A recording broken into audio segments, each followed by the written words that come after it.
well, like since like I'm against like animal cruelty, like it's like for all animals as well, like not just dogs and cats, you know. And so I asked God one time, I asked him if this is what he wants me to do, if he wants me to become a veterinarian or if he wants me to pursue something else.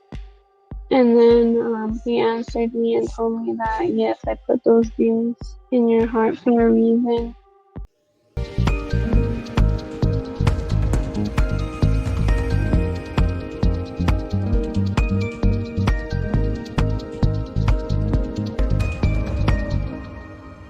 Joining us here on this podcast with Paulina Villanueva. Did I pronounce that Yeah, correctly? Okay. Villanueva. Villanueva. Okay. Awesome. And then she's located in Colorado as well, and she's just further up north, and I'm here in Colorado. So, anyways, how are you doing? Doing good, and thank you for having me. How are you doing? I'm doing good. Yeah, thank you. It's great to have you. You're actually my first guest as a lady, as a woman. So that's exciting. Oh, oh, And nice. let me see. Yeah, it's great that you're able to connect and open to this platform and networking and anyways, it's exciting that you're going to college. And is it on being a veteran? You said, I'm studying to be a veterinarian. oh, veterinarian. I get English is my second language. It's like Oh, oh, what's your so first language? it's Tagalog. It's actually Pampanga. Oh, Sorry, Tagalog is the more common one. It's like the major one in the Philippines. oh, So, nice. but yeah, my mom was like teaching me English because I got held back on first grade, and when it comes to children, different age, Oh, oh, nice. like but yeah, so I've forgotten most of the language that I'm responding back in English, basically, mostly. Oh, yeah, So that's really cool. What was I saying? There was some dramas that I like to watch that they were in Tagalog as well. I don't know if you've yeah, heard of them. no, Oh, yeah, yeah, the they were. go ahead, Oh, sorry. what? Oh, No, oh, I was just saying that there was just like some movies that I would like to watch. Um, that was okay. okay. Okay. Just letting my mother pass by. And the movie it's called one of them is called My Gangster. My boyfriend is a gangster, something like that.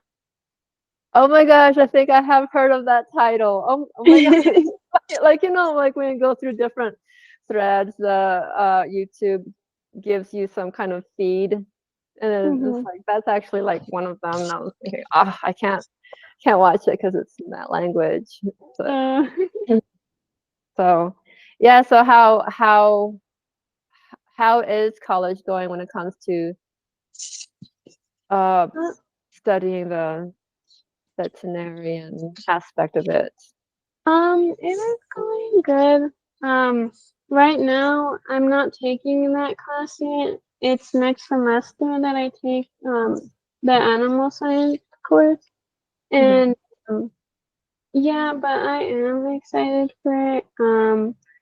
Part of my goals are to open up my own sanctuary one day, my animal sanctuary, and to have my own clinic. Oh my gosh, that's really exciting. And so, is that going to be here in Colorado? You're gonna, what's your like vision too when it comes to creating that type of environment?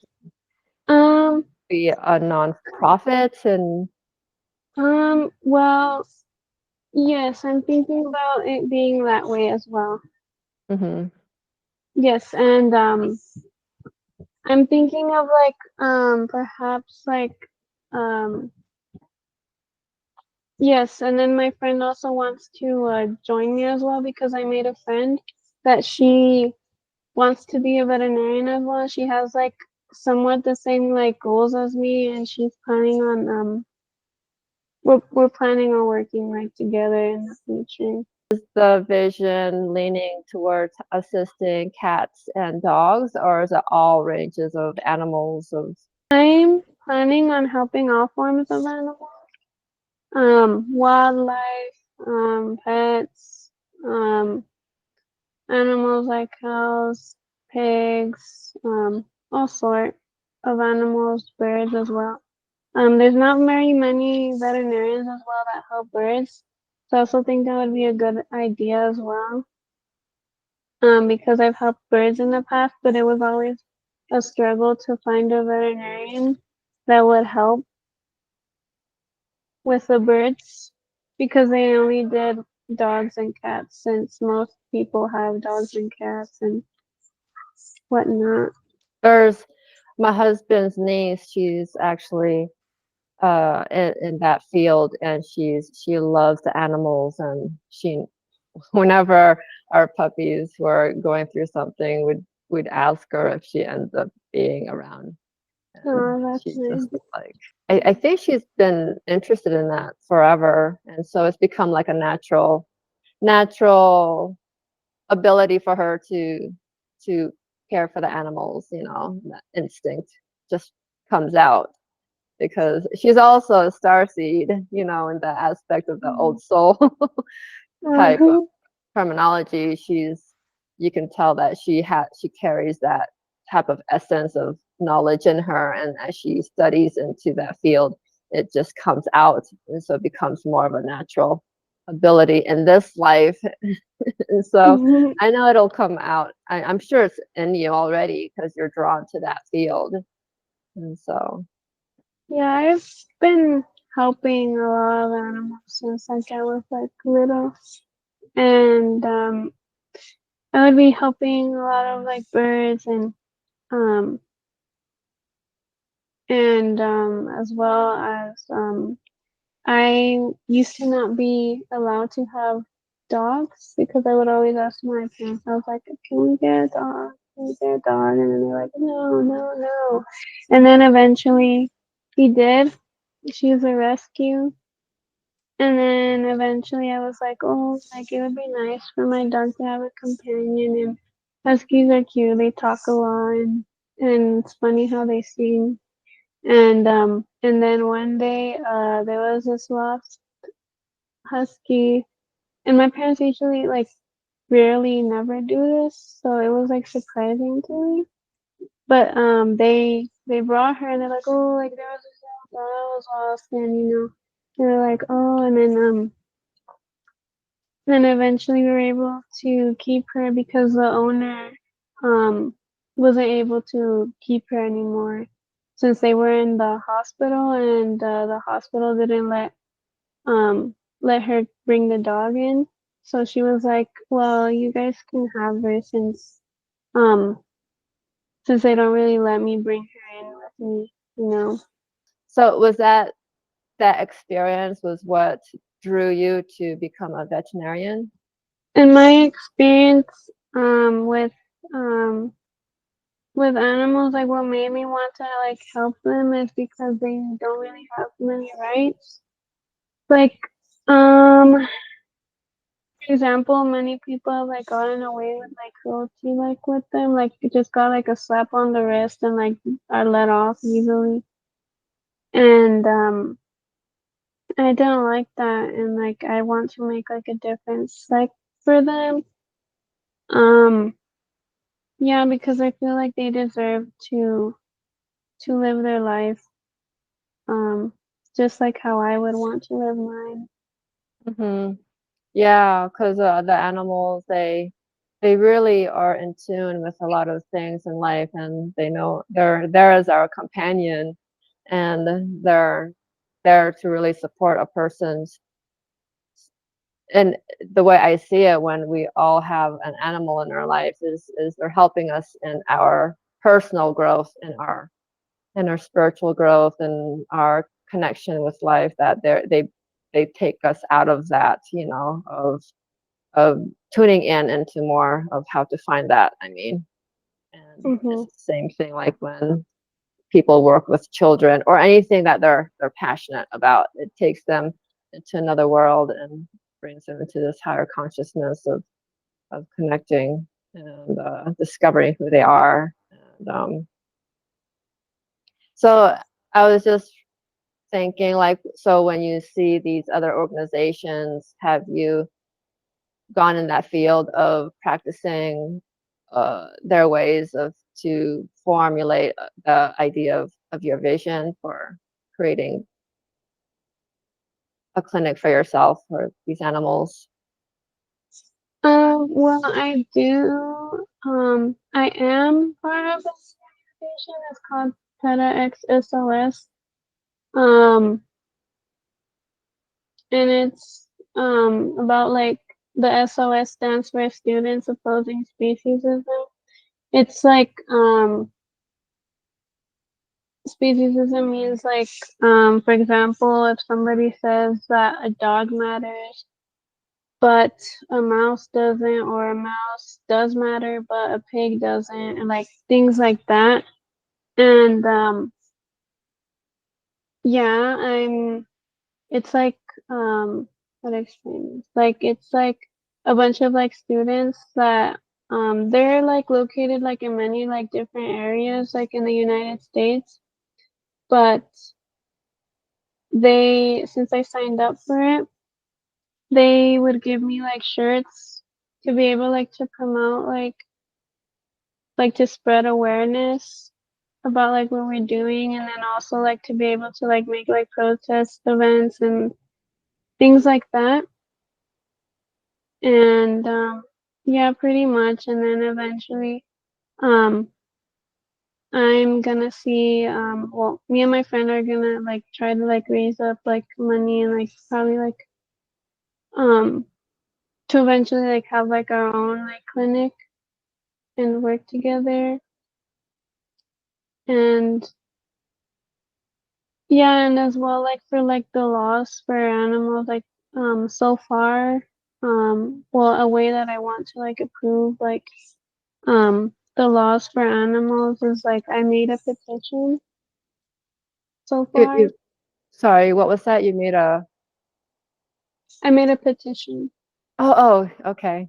Yes, a petition to build fences on the side of the roads to be able to protect animals from getting hit. And not only is it protecting the animals, but it also protects the humans from getting into crashes, because there's like so many crashes because of animals going on the road and people try to avoid them. There's been so many crashes where the car flips in circles, and it's not safe for either the animals or people. So I do think Yeah. it would be a good idea.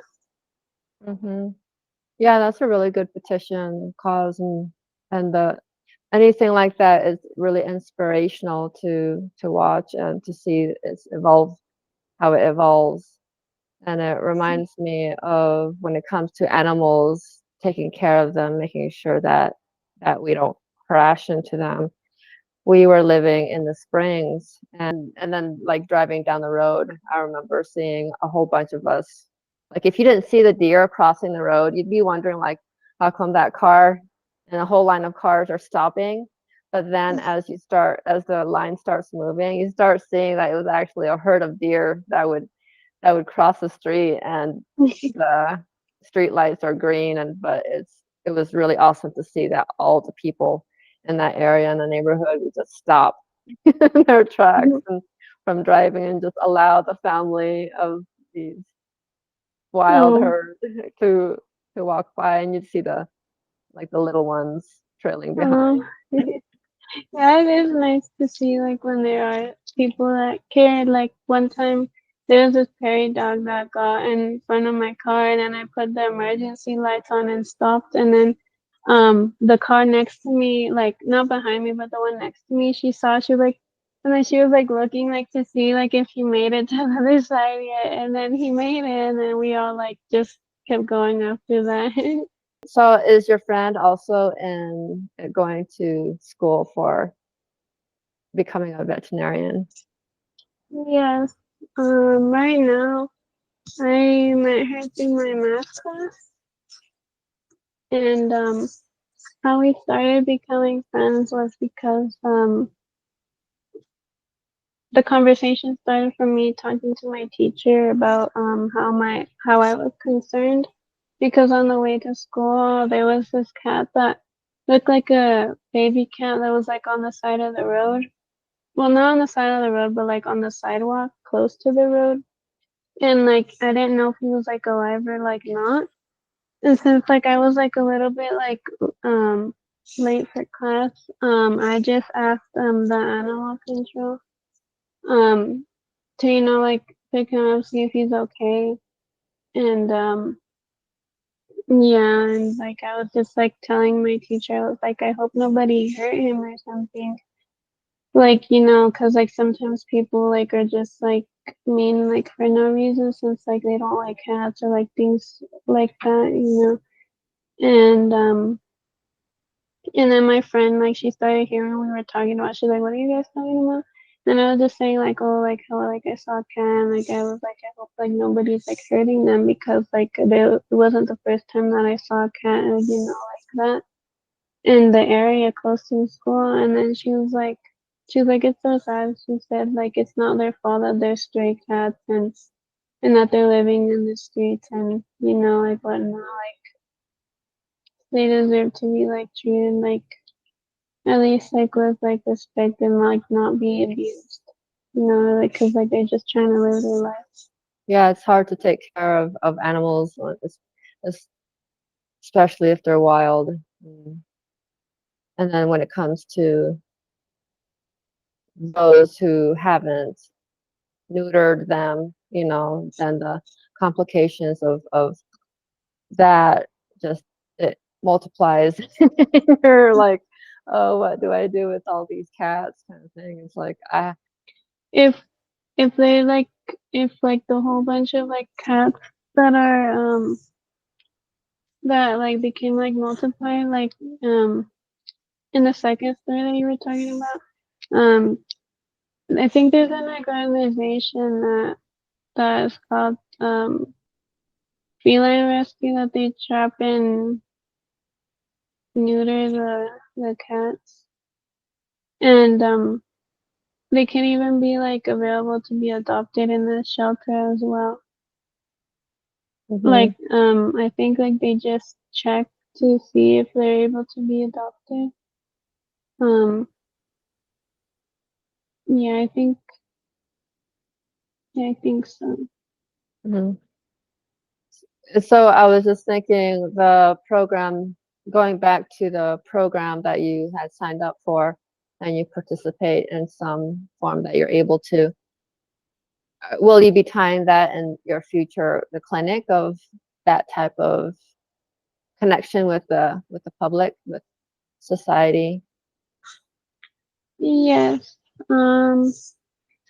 Because for example, when there was this frog that I found that his legs were run over, and I was trying to help him, and then I took him to a veterinarian, like really far away, because she was like a reptilian veterinarian that like was able to like help reptilian animals, and then she just said like, oh, like we have other patients, and he's just a frog, and like they just like dismissed like his life, like he was like nothing, like just because of his size. And that's like part of like what my group like is like against, like saying that all life is like valuable, no matter how big or small.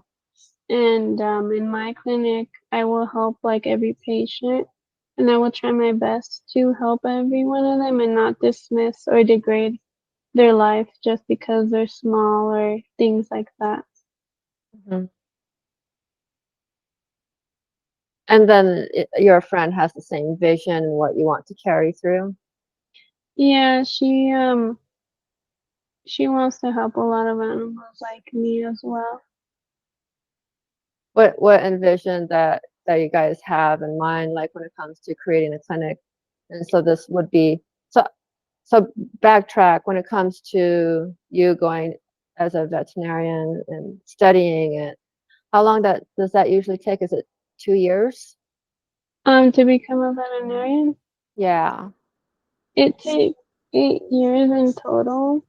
Um, yes, it takes 8 years in total. It takes 4 years in college and then 4 other years in the veterinary college. Oh, okay. And yes, and then me and my friend, um, one thing that she talked about that she wanted to do was like help stray animals and make like a little like place like for them to be like safe in, um like a I don't know if you've heard of like what an animal sanctuary is. Do you know what that is? Yes. So Yeah. yes, so it's like somewhat like the same thing like that me and her like were talking about. And like yeah, basically like keeping like a shelter, like a safe spot like for like all types of animals and um just basically like taking care of them um and and then if people are able to adopt them then eventually um then yes, I think it would be a good idea if they were able to adopt them as well. And like make sure that they are able to adopt them as well, like to have like a background check and to check that they are good enough and like stable to be able to take care of an animal and to remember that they are commitment. And yes, because a bunch of people sometimes think that animals are disposable. Like once they get tired of them or once it gets hard, they just surrender them um, to the shelter a bunch of the times. Or even at this one sanctuary that I volunteer at, they were getting a lot of surrenders of animals as well there. And yeah, so I do think it would be important to have background checks and things like that as well. To be Yeah. careful of who takes care of the animals and you know. Yeah. And then when it comes to, I was thinking about the clinic, do because like like how certain states don't it's banned to have a certain type of breed and so I think Colorado is pretty good when it comes to helping different types. I was thinking about when you said that people who think when it comes to taking care of an animal they're not having that energy to really take care of it, so then they like dispose of it like you said, they just give the animal to the animal shelter. Or like this one incident that my sister and her family, they were at a park and they actually saw a dog that was tied to a tree and there wasn't anybody around, and they like the dog had been there for a long time and realized that they needed to take it home, and so they took the puppy home. It was a chihuahua. It was a Mm, really cute. But mm, um, yeah, and him just it was really neat seeing the transition from them taking that puppy home and that puppy just growing up to a really older version. And just so when it comes to like your mm, vision for the future, because you had mentioned about the 4 years increments and total of 8 years. No, is that right? 8 years.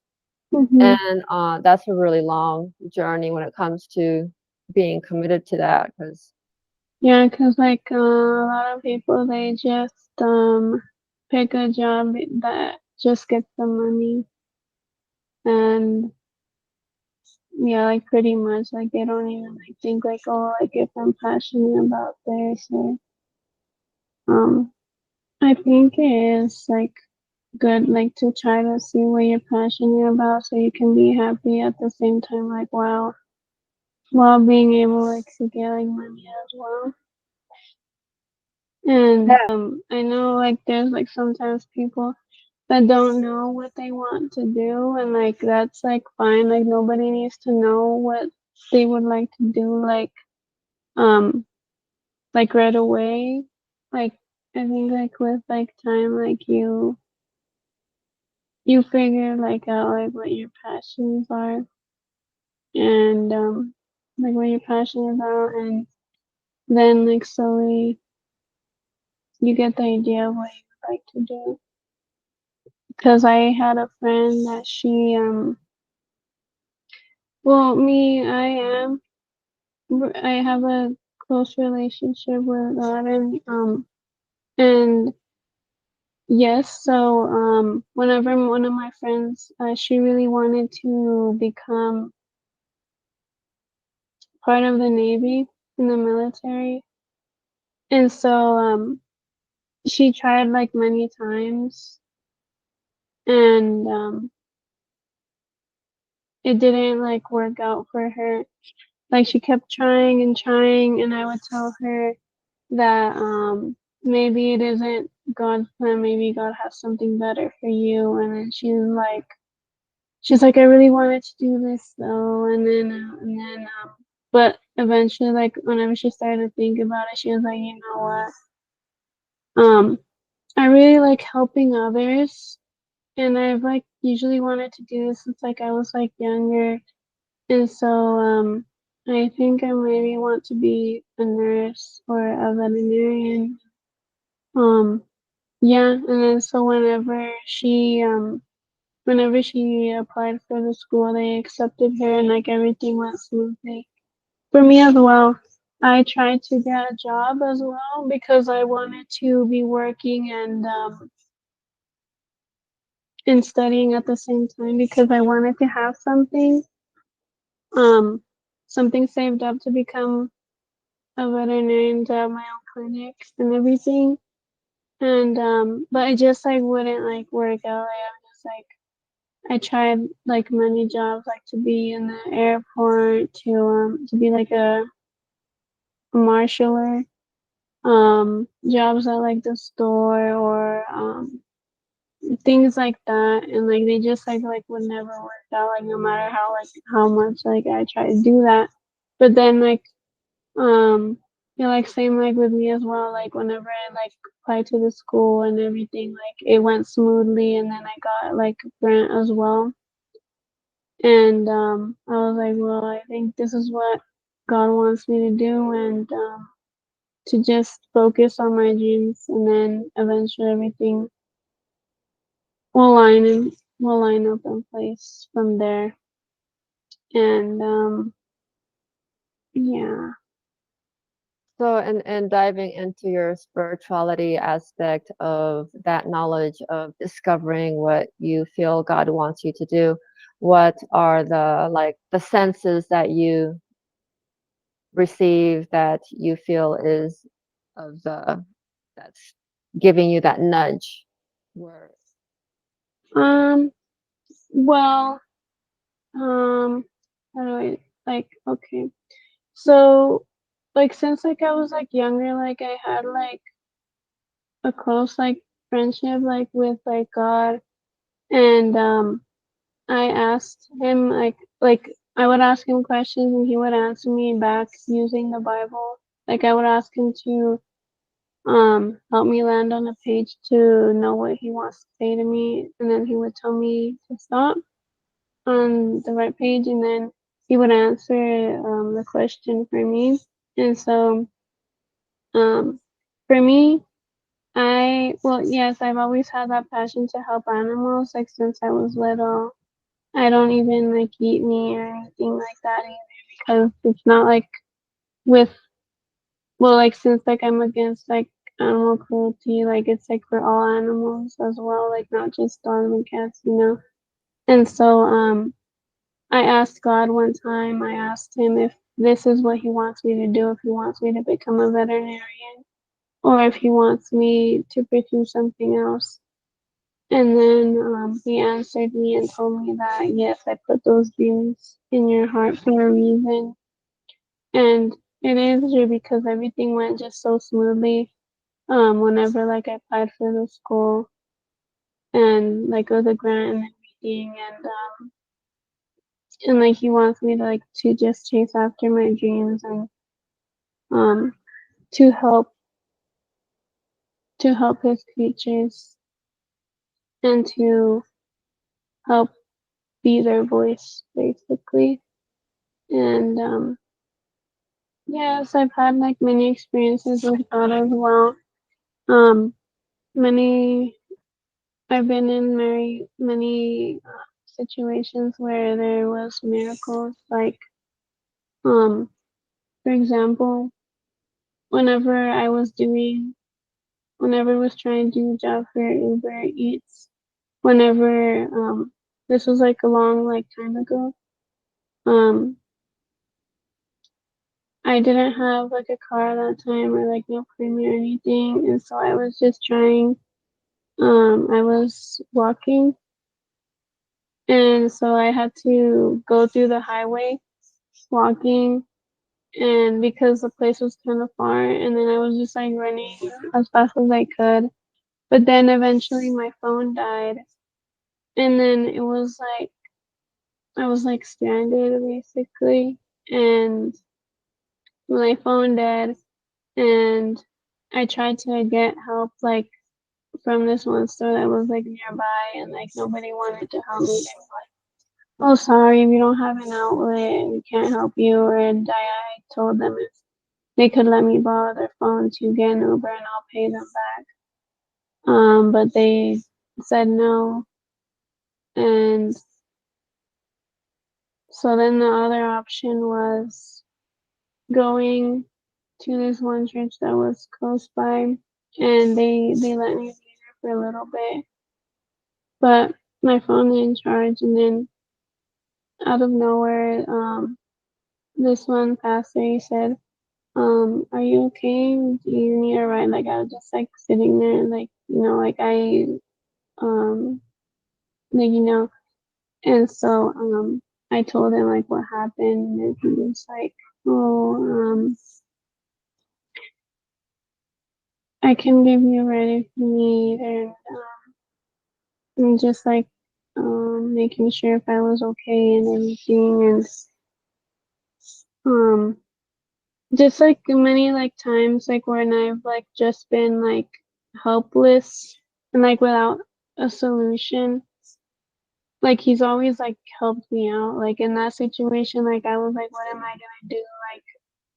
Like I'm just gonna be stuck here. And but he always like sent like somebody like to like help me whenever like it just like looked like there was like no way out.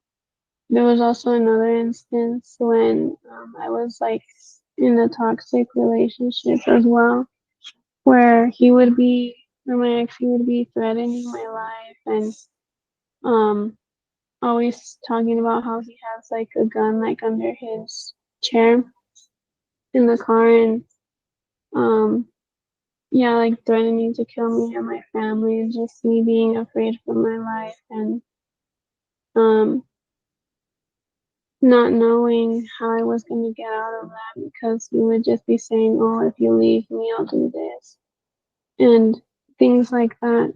And I was just always so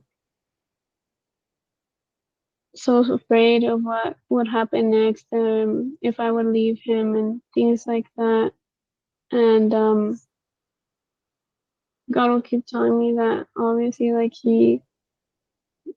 that he wasn't the man for me, and he's like told me that from the beginning that I didn't want to listen until I just saw these signs, and I just saw him like getting worse, and I asked him to help me to say the right words to be able to leave him without him getting mad at me or doing something to me. And so God like spoke right through me, saying the words to not make him angry in a way, to be able to leave without him doing anything to me.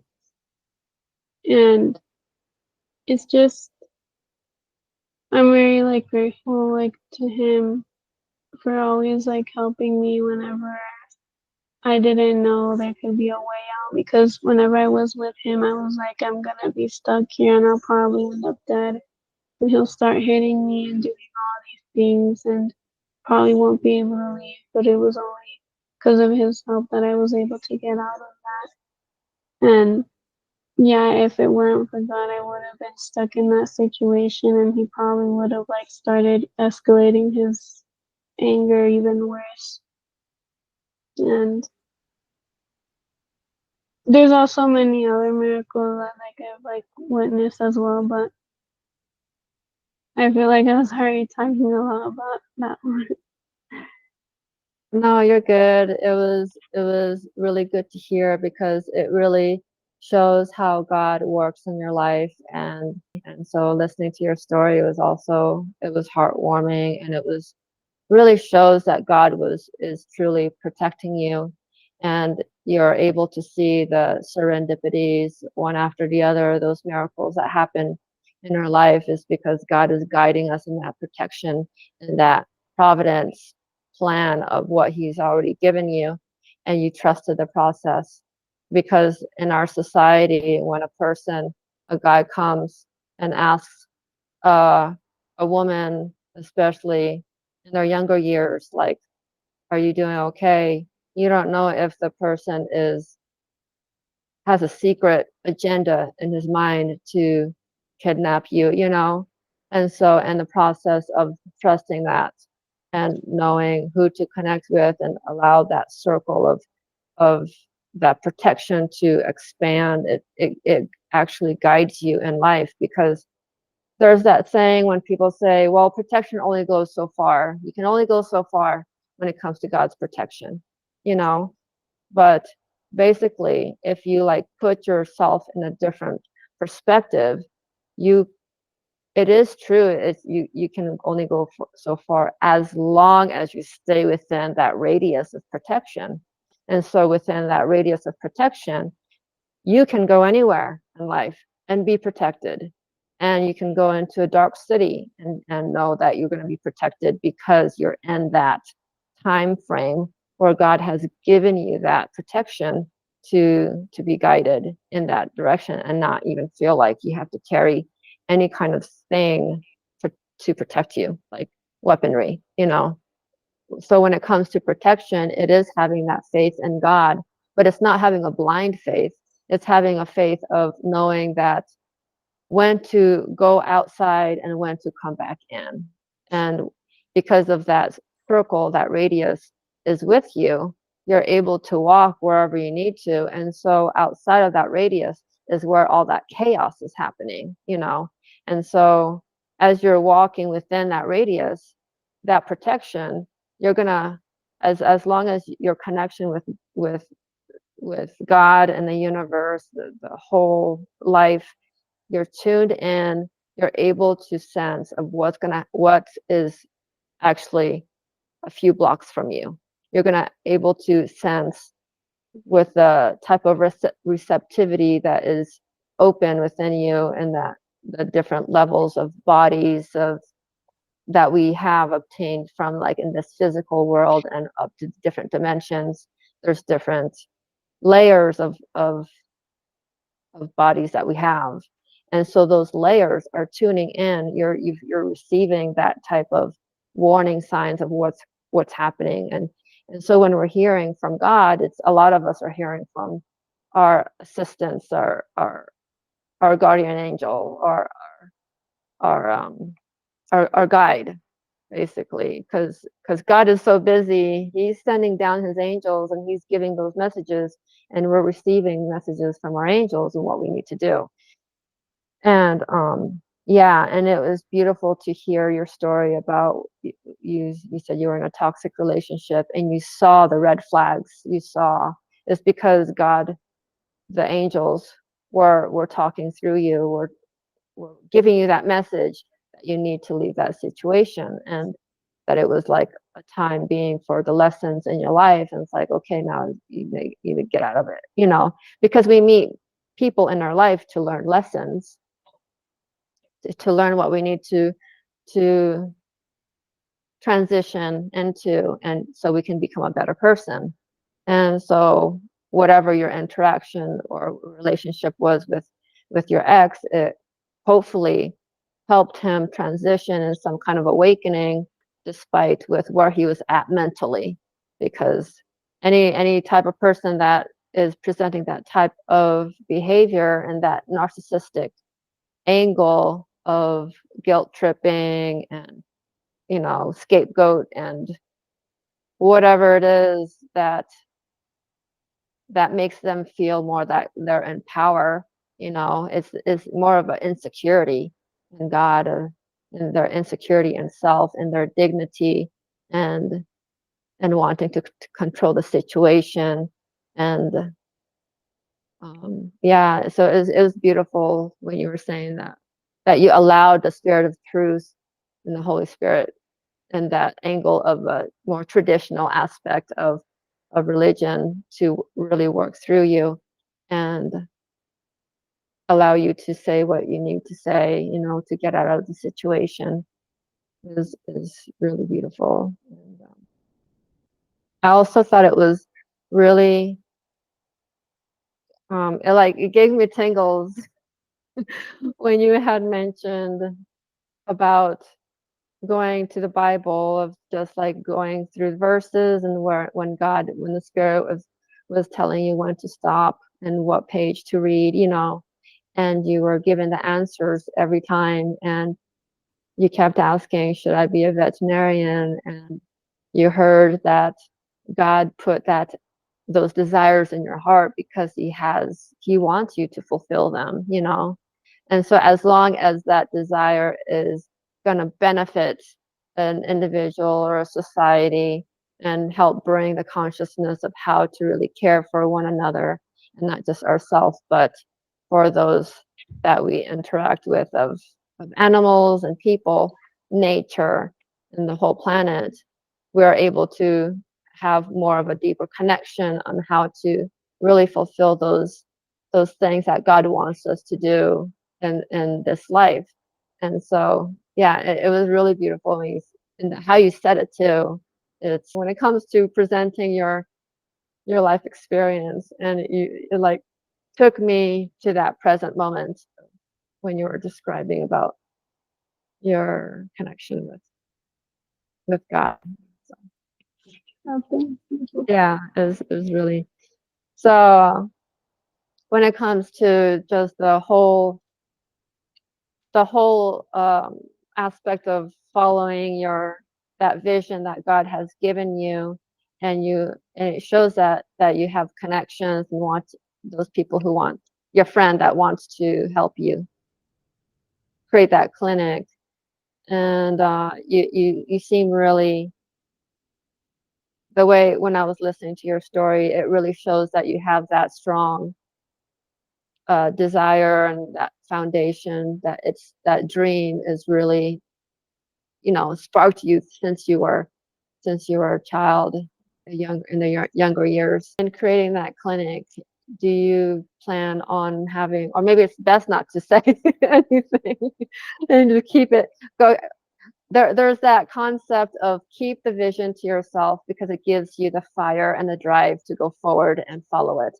And then there's that other concept of share your vision, have the support, and you'll be inspired, and you'll gain the energy, to go forward. Which side do you lean towards? Is it more for you an internal, or is it more like external to share, like you shared it with your friend and you discovered that, oh, she could be a colleague in the future?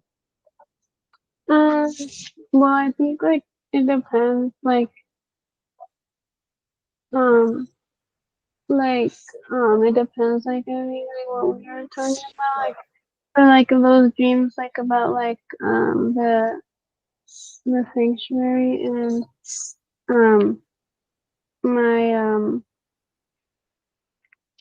my career goals. Like I'm like alright to share that. But like what sometimes I try to keep to myself is like sometimes that things that God like reveals to me. Because sometimes he doesn't want me not reveal it to others until it comes true. Um, and yeah, I think there's like many like reasons like that, because sometimes yeah, like whenever like sometimes you share it, like then um like I don't know how to explain it. Like you get what I mean? Like sometimes when you share it, like then I don't know how to explain No, yeah, I understand what you mean exactly. Like there are certain things that is confidential and some things that are not, that is open to share with others. Because I was thinking like there are things that, like you said, you got to keep it to yourself so it can manifest, and that it can it can work out as according to how God wants it to work out. there's it's sometimes hard to keep it like quiet, like because like I thought I was doing really good by sharing my experiences, where God helped me out, but like or like when like he told me something, like revealed something, and like he would be telling me like sometimes I tell you for you to know, not for everybody. And I was like oops, because yeah, like um the enemy does like to sabotage things because he hears as well. Like for example, um, like some people don't have good intentions, and sometimes they may have like a spirit in them, like a monitoring spirit, and like with those like bad intentions, like they would like want like the like spirit in them would like want to like sabotage like the good things for you that God revealed to you, and like make a what do you call it? It's I forgot what it's called, but it's like a slow like arrival to it instead of like a fast one. A delay. Yeah, a delay.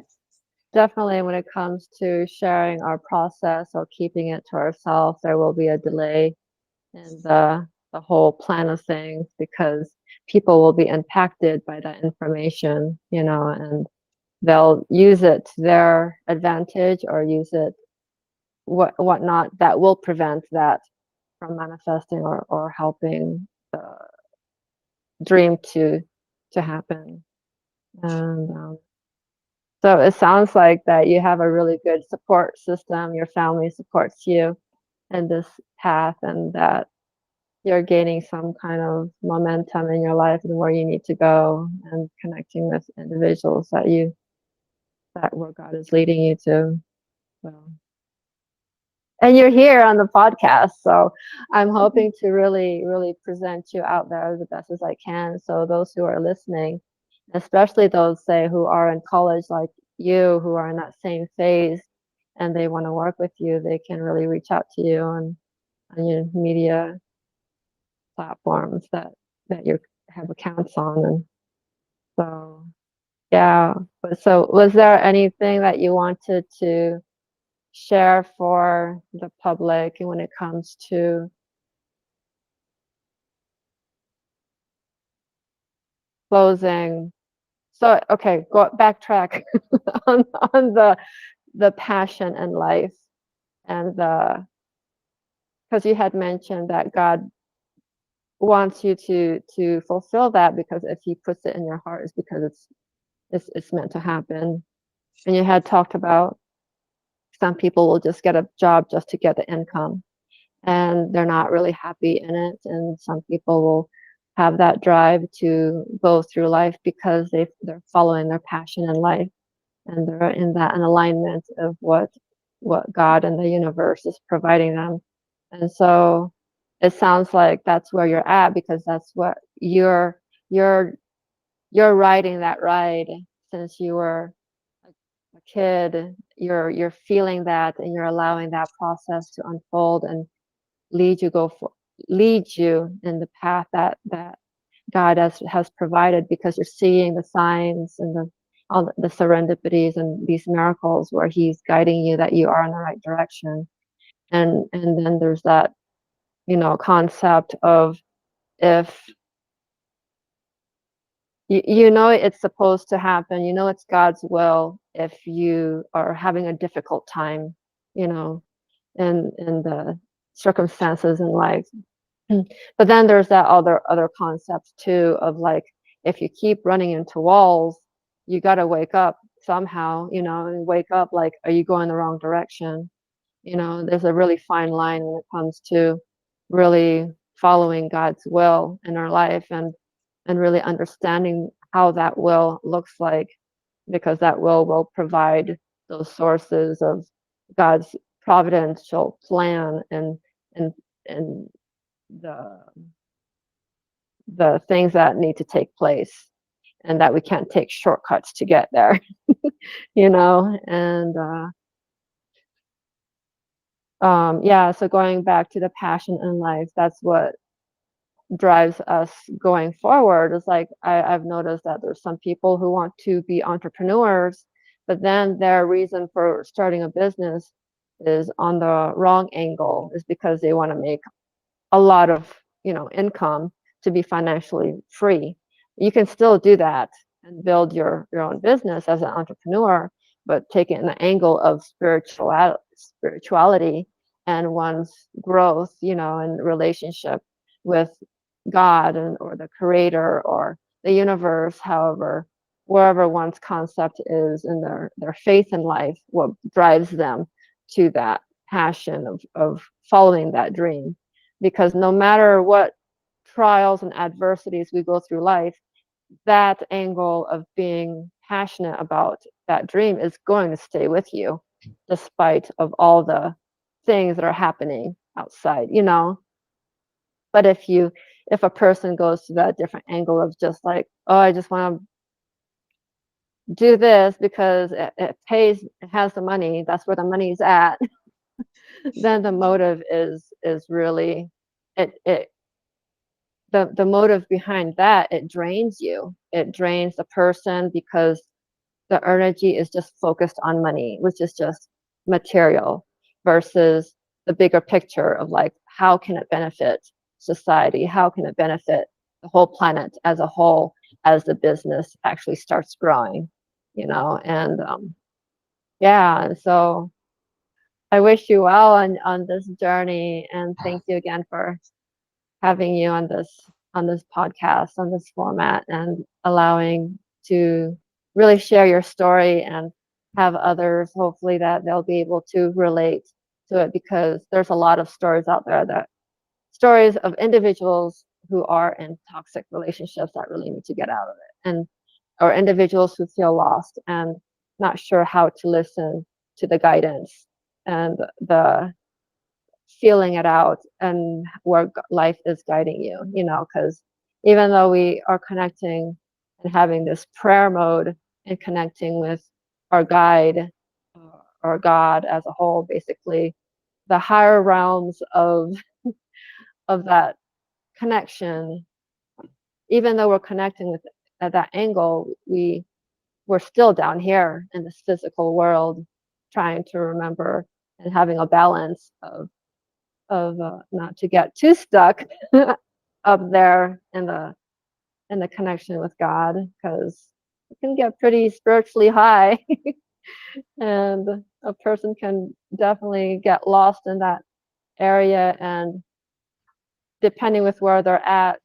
spiritually and mentally, if the spiritual aspect of it is too much into their life, it can get distorted and imbalanced, and they think they're supposed to go in that direction, but it really isn't. Like those people who have gone deep into like spiritual experiences or religious experience, and they think they're Jesus.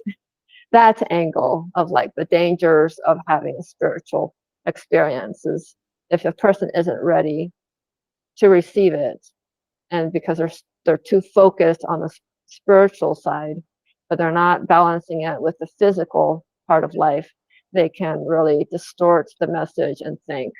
But anyways, yeah, did you want to share anything when it comes to, in closing, you want to bring a message out there when it comes to like your experience, Um, inspiring them? well, for people that are like in a hard situation like that, don't know how to get out of it, or like if they want to know what the next step in their life is, or like what if they want to know like what their will is, or like their passion, or what will make them the happiest. I suggest for them to seek God, and He will show you, like just like how this one Bible verse says that keep knocking and the door will be opened. He'll reveal to you the answers, and He'll guide you on the right track. Um, and that hope isn't lost. That there's like always a light at the end of the tunnel. Hmm. Yeah, that's beautiful. Thank you. Hope is definitely not lost, and God is always guiding us, even when we're in our dark moments. It's just we get so caught up in our emotions and we think all the doors are closed, but I see it too as like when a door closes, there's a better one coming. When the door closes, take it as a blessing that if the opportunity is not there, it's because God has a bigger opportunity for you in another direction in life. Yeah, sweet. Yeah. Thank you again, Paulina. And also to when it comes to your social media platforms, which ones did you want to have the audience to reach out to you? My Instagram and my Snapchat. Okay. Okay. And then I'll just put that link, uh, your handle and whatnot underneath the video once it's posted. Okay. It was nice talking with you, and yeah, it was nice talking to you and getting to talk like on a deeper level of many things, including like my faith and like my experiences. Yeah, I love talking these types of topics and subjects of just getting deeper into it, and just Mm. seeing where the other person is at. I can see how we're all interconnected in this whole experience, even though we're going through our own. It's really beautiful to see that and see how God works in people's lives. And so, yeah, it's awesome that we were able to meet, not in person, of course, maybe one day. And hopefully, yeah, hopefully one day when you have that clinic happening, I could get you back on board and do a whole update on what's happening with your project and your path in life. Uh, Yeah, definitely. yeah. Okay. Well, I look forward to that day then. And just reach out to you and just like send you a message on Instagram like, hey, Paulina, several, like lots of people out there wanting to get to know what's going on with you. Yeah. Yeah, definitely. I will be looking forward to it as well. And yeah, hopefully one day we can meet as well. It would be nice. Yeah. Yeah, that would be nice. And yeah, thank you again and good luck and not just luck, but many blessings to you in your journey and Thank family you and so much. You too. And I hope you have a good rest of your night and a good week as well. And it was a pleasure to talk to you. thank you. It was a pleasure with you as well. Thank you.